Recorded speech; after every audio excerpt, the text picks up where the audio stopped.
Darrell, firstly, what a march so far for you guys. No, it's been fantastic. 5 wins at any levels, outstanding. But in a competitive league like this, to get that's been testament for the way the lads have gone about the business. So the credit must go to them. And what have you made of the teams, the performances in those matches? Yeah, it's been very strong. I don't think there's any game you can look at that we didn't deserve to win. Very competitive games, as we expect. But we've certainly edged most of them, so it certainly hasn't been a game where we've needed a bit of luck. So, but we look to continue that. It's the old boring old cliche, but I certainly don't get carried away with it all, and I look forward to the next one. But I'm really pleased inside for what the lads are giving me so far this season. No one expected us to be where we are and positioned, especially with 9 games to go. So we're going to have a right good go at it. And confidence, I imagine that must be pretty good. Yeah, it's great. I'm doing really good in training and working really hard, so my confidence is high, and hopefully that rubs off to my players now. But winning football matches, it's always the same. Players grow from confidence, but the momentum can swing both ways. I keep touching on, like early on in the season, we went 5 games where we only got a point. We went not so long ago, where January, February, we went 5 games and only got 4 points. So the momentum can swing both ways. So the confidence of the group, we want that to stay the same, but also not the overconfidence. We've got to take every game on its merit, and we've got a tough Easter games coming up. This run you've been on, what do you put it down to? Is there one thing, or? If you look through while I've been a manager, we've gone on runs. We've won 3-4 games on the spin and got the momentum. So you can always go back over it. That's the pleasing thing, is we've got a group that's stayed together for quite a while now in footballing terms, because normally a revolving door.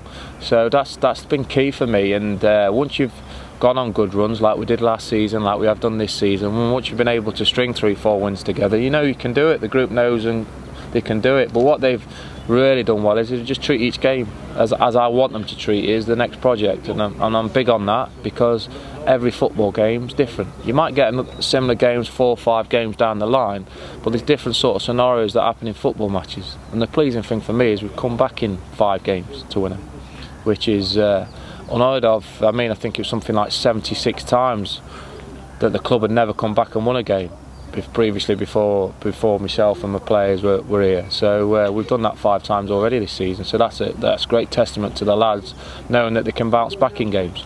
At the beginning of March, you were, I think, 14 points behind Plymouth. Did you ever imagine it was possible to catch them this quickly? I wasn't looking at that, to be honest with you. I was just looking on and trying to get a bit of consistency after picking up the 4 points after 5 games. We had a real tough run of games on paper, real workload of it, and I sort of knew that the games, although they're all very difficult, we're sort of calming down a little bit to a certain extent of playing the top teams. I mean, we played Portsmouth, Oxford, Accrington. We played an unbelievable 5-game spell, and then as soon as we come out of that, it was a case of, right, can we get some momentum going forward to try and get in the top 7. That was the aim. I give the lads a points target before the Morecambe game, and we smashed that in 5 games, which is fantastic. So, but. We look to do the similar sort of thing with the next 9. So 9 to go. What qualities do you think you'll need to finish up where you want to be? The boys have been there, haven't they?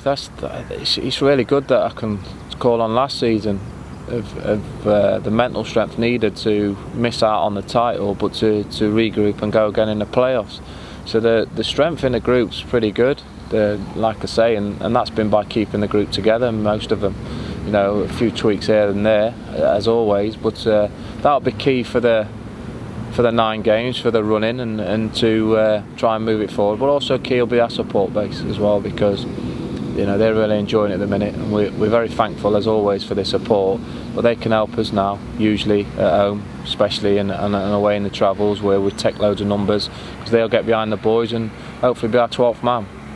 You've been chasing top 3. Now you're in it. Does that make it harder, if you like, to... I'll be honest with you, I never had my eye on chasing the top 3, to be honest with you. I said at the start of the season it'd be a great achievement to finish in the top 7. I sort of demand that from my players, because I work that way as a manager. But saying it and doing it is a total different thing, and the credit goes to my players for doing that. We were nowhere near expected to be where we are at the minute, and that's testament to my staff, to my players, and we just want to continue that, but we want to enjoy it without the pressure. because people, when you're winning games, expectation levels rise, rightly so, and it's for the supporters to enjoy that, it's for everybody else to enjoy that, but for us it's our business, it's our job to try and kick on from here and to enjoy that and realise that, hey, nobody expected us here, so let's go and enjoy it. Let's see if we can go and surprise a little bit more with 9 games to go.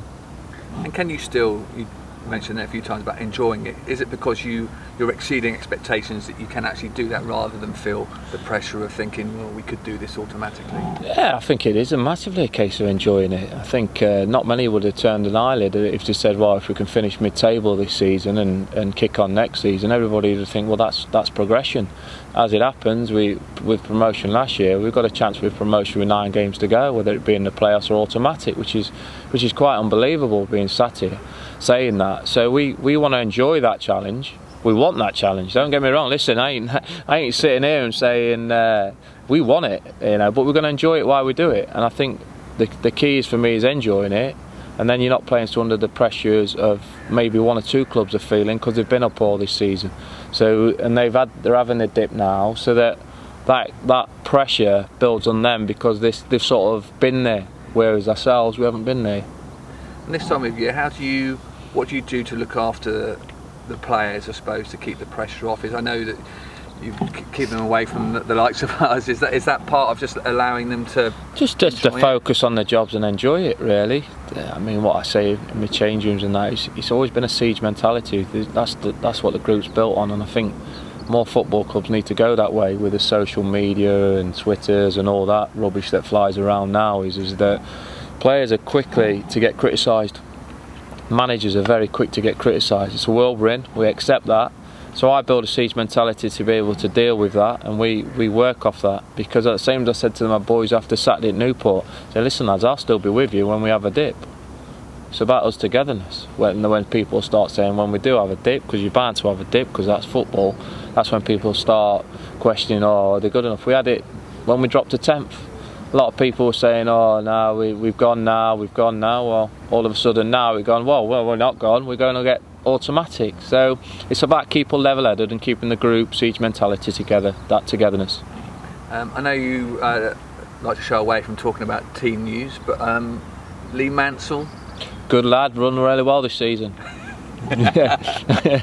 So you're keeping that under wraps? I always do. Yeah. Listen, there's no point me giving the opposition heads up about where we are with our injuries and whatnot. So I always do that. If it's a long-term injury, I tend to let our supporters know where we're at. But I think people will be surprised that the players won't be out as long as what they're thinking they are. More chance of playing the weekend than I have. Definitely. Roy Gaffney up against his former club. How much is he looking forward to that? Yeah, he'd be looking forward to it. But Rory's he's a very sensible lad. He just gets on with it. He's a great lad. Just trains and plays. I don't think it matters to him who he's playing against. His attitude and the way he conducts himself doesn't change. He'll be looking forward to it like he would any other game. And obviously, striker goals is a key part of him. But what else does he give you? Well, his work rate, his application. I mean, Rory's done fantastic. It's wrong to single out any really player, to be honest with you, because I think it's the group, and I've given single praises to quite a few of my players this season. I gave it to Darrell Clarke, who I think that was outstanding at the weekend. But it's the group, the collectiveness of the work rate. I believe there's probably better individual players in the league than what we've got, but there's not many better teams, and you win promotions on teams and not on individuals, and we stay together strong as a group, and Rory's part of that group, as is Matt, who's got his 20 goals, as is all of my players. Look at Christian Montano, that's just he's been frustrated, been wanting to play all season. I've had my arm around him all year. Your chance will come. He's come in and he's took his opportunity. He scored 2 goals in 4 games. And that's what it's about. It's about the group, not individuals. Saying that, I will ask you one about an individual, your keeper. Are you happy with Steve Milner? Would he stay as your one further running? He's done outstanding. It's like he's been superb. A lot was made of obviously what me and Steve spoke about early in August, but the door was never shut. It's never shut on any of my players. I let my players know how I'm feeling and what I expect of them. and then we get on with it. And Mildy's been absolutely first class. His form's been fantastic, and I see no reason for that not to continue, and he'll remain my number one because, like I say, he's been outstanding. Quick word on Cambridge, because you are playing them on Friday. What sort of challenges will they present you? Very tough. They've the points total they've had since the manager's come in has been very strong. They're just short of the playoffs, so they'll be thinking they can sneak into them playoffs. So it's going to be a tough game, like any other game really. And Carlisle coming up in 3 days later, another team chasing the playoffs. So there's no easy games. We just got to concentrate on their strengths and weaknesses and try and zap them both.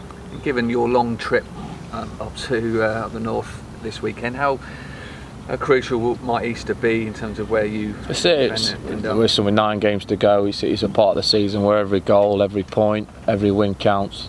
And that was a message before Saturday, to be honest. We tend to go, and that won't change for me. Every goal scored, conceded is going to make a difference. Every point gained, and it's a big 6-point Easter period. They normally are each year, but we go into it full of confidence.